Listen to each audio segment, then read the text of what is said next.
હું સંસ્કૃત વિષયની પ્રોફેસર છું વિજાપુર કોલેજમાં.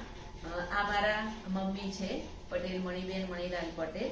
એમને છેલ્લા 6 મહિનાથી જમણા પગે ખૂબ જ ઢીંચણની તકલીફ હતી અને એ તકલીફ ધીમે ધીમે ખૂબ વધી ગઈ અને છેલ્લા 1 મહિનાથી સ્પ્રે છાંટીએ, પેઇન કિલર લઈએ તો પણ રાહત નહોતી રહેતી. રાત્રે ઊંઘની ગોળી લે તો એને ઊંઘ આવે, રાત્રે પગ તો બિલકુલ લાંબો ના થાય, એટલી અસહ્ય ખરાબ પરિસ્થિતિ હતી.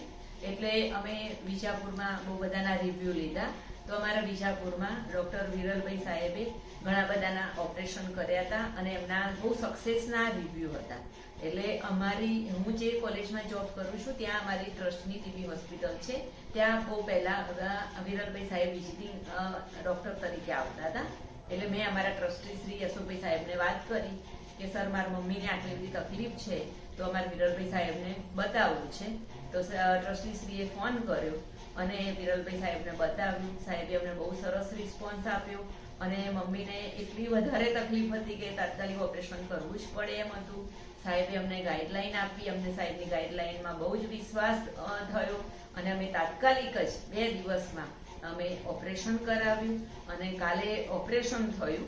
તો ઓપરેશન થયું એના 3 જ કલાકમાં મમ્મી બહુ જ રિલેક્સ હતા અને સાહેબની ગાઈડલાઈન પ્રમાણે અમે એમને પાણી, ચા, કોફી એ બધું આપ્યું. પણ ઘણા બધાએ અમને એવું કહેલું કે ઓપરેશન થાય એટલે ફર્સ્ટ દિવસે તો એમને ઊંઘ પણ નહીં આવે, બહુ પેઇન થશે.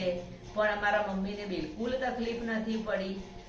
જોડે માત્ર પહેલા દિવસે પણ રાત્રે એક જ જણા રહ્યા અને બીજા દિવસે તો મમ્મી જાતે ચાલી પણ શક્યા અને સાહેબની ગાઈડલાઈન પ્રમાણે પોતે સીડી પણ ચડી ગયા. અત્યારે હાલ પણ એકદમ નોર્મલ છે. પહેલી જ વખત કેથેટર કાઢી નાખ્યા પછી જાતે વોશરૂમ પણ ગયા.